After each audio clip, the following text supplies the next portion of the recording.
어, 여러분, 잘 묵상해 보셨습니까? 이제 목표 3으로 우리 바로 넘어가도록 하겠습니다. 목표 3을 18페이지에 있네요.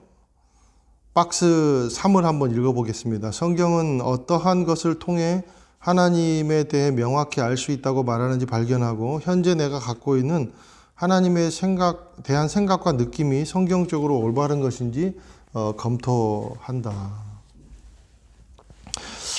18페이지 맨 밑에 보면은 이것은 뭐 슈퍼맨도 나오고 뭐 산신령도 나오고 그러네요. 근데 바로 그 밑에 볼까요? 이것은 우리라는 존재가 경험한 것, 그 이상으로는 생각할 수 없을 뿐 아니라 하나님 또한 우리가 아는 어떤 사람이나 혹은 어떤 존재와도 결코 같지 않는 독특한 분이기 때문에 조금도 놀라운 일이 아닙니다. 그분은 사람의 머리로는 도저히 이해할 수 없는 분이십니다. 여기다가 우리 빨간 줄을 치시기를 바랍니다. 하나님은 그 사람의 머리로는 도저히 이해할 수 없는 분이십니다. 그렇기 때문에 하나님에 대해 한마디로 정의 내리는 것은 불가능합니다. 그러나 영이신 하나님께서는 그리스도 예수의 영, 곧 성령을 우리 마음에 보내셔서 우리로 하여금 하나님께서 주시는 계시를 밝히 바라보고 올바르게 이해할 수 있도록 도우십니다. 자, 그래서 그러나부터 도우십니다까지 여러분 밑줄을 좀 그어주세요. 고린도 후서 1장 22절 한번 읽어볼게요. 그가 또한 우리에게 인치시고 보증으로 우리 마음에 뭘 주셨답니까? 성령을 보증으로 주셨답니다. 우리 마음에. 자, 이게 굉장히 중요하고요. 자, 계속 읽어볼게요. 이러한 하나님의 사랑과 인도하심으로 인해 우리는 그분을 열심히 찾고 올바르게 알아야 하는 책임과 특권을 갖습니다. 두 가지로 한번 정리를 해봤어요. 첫 번째는 사람의 지혜로 그분을 측량할 수 없다. 그렇게 정리가 되겠죠. 그러니까 사람의 지혜로는 하나님을 측량할 수가 없다. 그럼 두 번째 뭔가? 이것은 성령의 계시로만 알 수 있다는 거죠. 자, 이제 우리가 포인트는 이제 성령님입니다. 고린도전서 2장 10절에서 11절 말씀을 볼게요.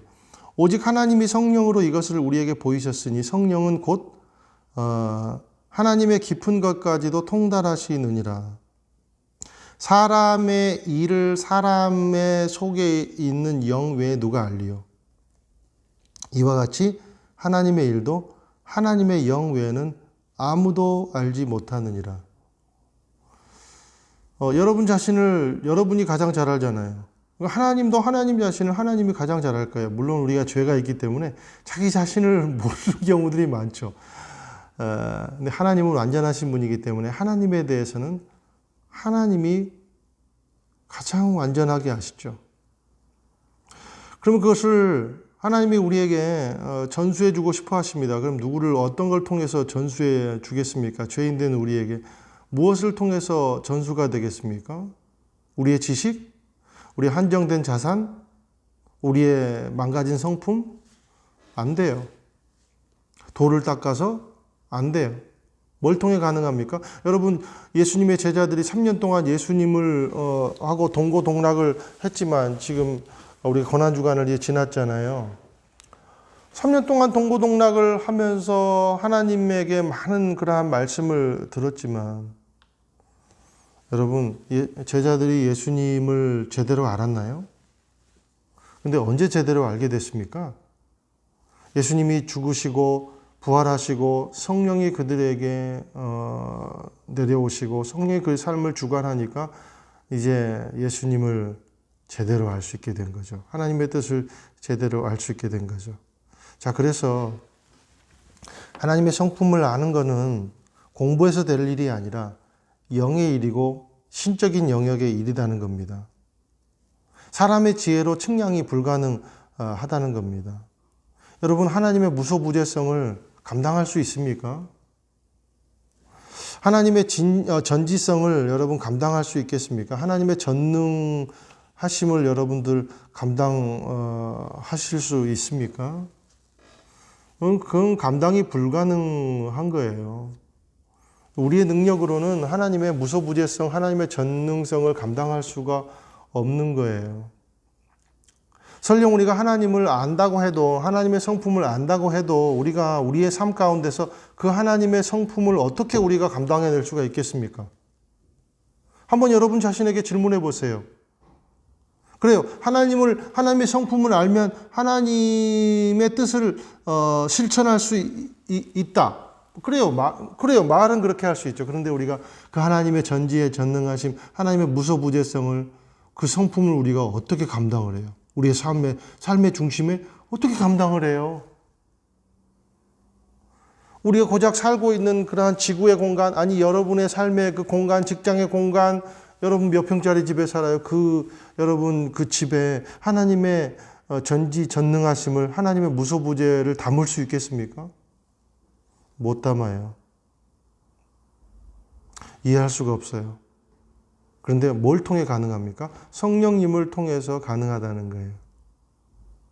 이게 이제 우리가 왜 성령님을 통해서 하나님의 성품을 받아들인 것이 중요한 것인가를 가르쳐 주고 있는 것이죠. 그래서 저는 늘 강조를 하지만 복음은 우리가 도달하는 것이 아니라 복음이 도래를 하는 거예요. 우리한테 찾아오는 거죠. 내가 가는 것이 아니라 그가 오는 거예요. 이게 성령님이시죠. 성령에 계시는 그거예요. 너는 나에게 올 수 없다.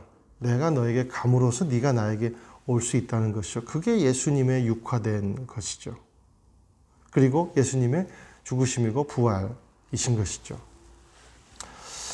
목표 3에 대한 중요한 질문은 바로 9번입니다. 질문 9번으로 우리 넘어가 보겠습니다. 지금까지 학습을 통해 볼 때 여러분이 갖고 있던 하나님에 대한 견해는 성경적으로 올바르다고 말할 수 있습니까? 현재 여러분은 하나님과 그의 성품에 대해 올바르고 깊이 있게 알고 있다고 생각합니까? 만약 그렇지 못한다면 그 이유는 무엇입니까?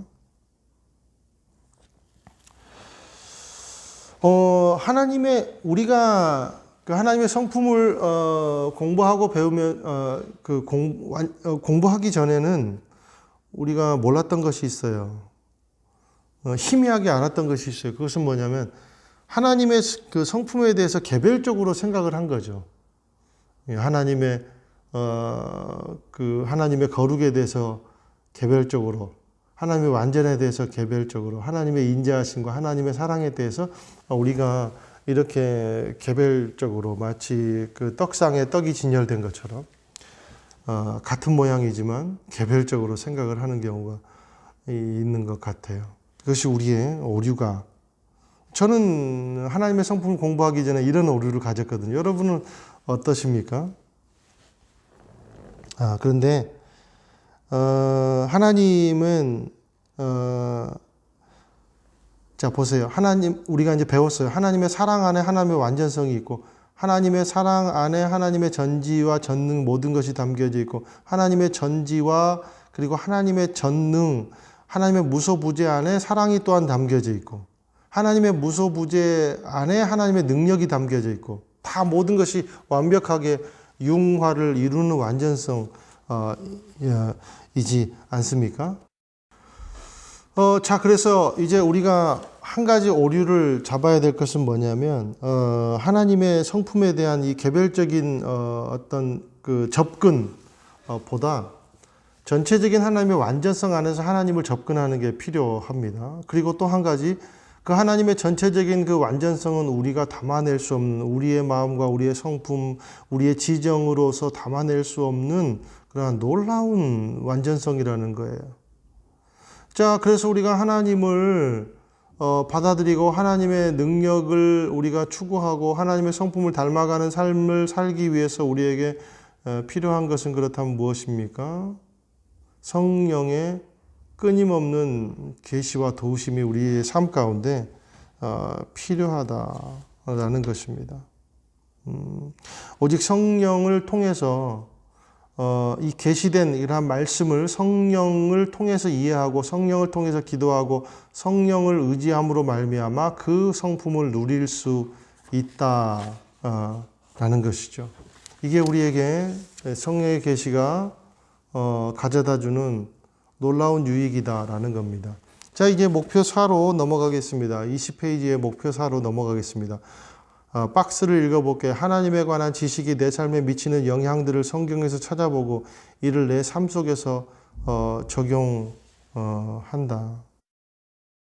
자, 이제 우리가 박스 밑에를 한번 읽어보겠습니다. 이제 왜 우리는 하나님이 어떤 분이신가를 알아야 하는가라는 질문으로 다시 돌아가 봅시다. 자, 이 질문에 대한 대답은 하나님께서 우리를 창조하신 이유는 우리 각자와 1대1의 친밀한 관계를 갖기 원하시기 때문인데 이러한 관계는 우리가 하나님에 대해 보다 더 깊이 알 때에 얻을 수 있기 때문입니다. 라고 얘기하죠. 자, 그러니까 하나님을 바로 알아야 하나님과 친밀해질 수 있다라는 겁니다. 자, 다윗은 하나님을 아는 만큼 하나님을 받아들였습니다. 그리고 받아들인 만큼 친밀해졌습니다. 우리도 하나님을 아는 지식이 하나님을 받아들이는 양과 동일해야 될 거예요.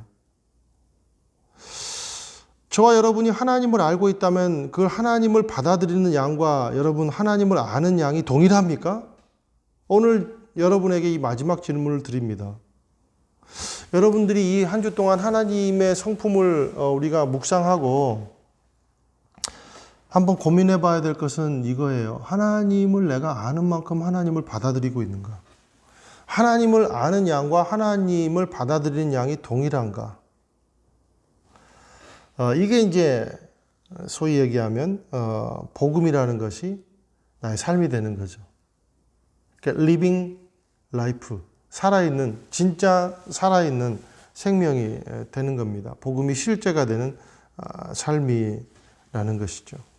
자, 그래서 여러분 이 한 주간 동안 그 하나님의 성품에 대해서 우리가 질문 아까 5번이었죠. 질문 5번에 대해서 하나님의 성품에 대해서 우리가 열거해보고 내가 담고 싶은 부분 그리고 그 나에게 없는 하나님의 성품의 부분들을 여러분들이 이제 묵상을 했지 않았습니까? 자, 그리고 오늘 두 번째 드리는 질문, 내 삶 속에서 내 삶에 이제 적용하는 부분이 필요한데, 자, 이 적용하는 부분에 대해서는 여러분들에게 다시 키워드를 질문을 드렸어요. 하나님을 아는, 하나님에 대해서 아는 지식과 그리고 내 삶에서 받아들이는 양이 얼마나 차이가 있는가.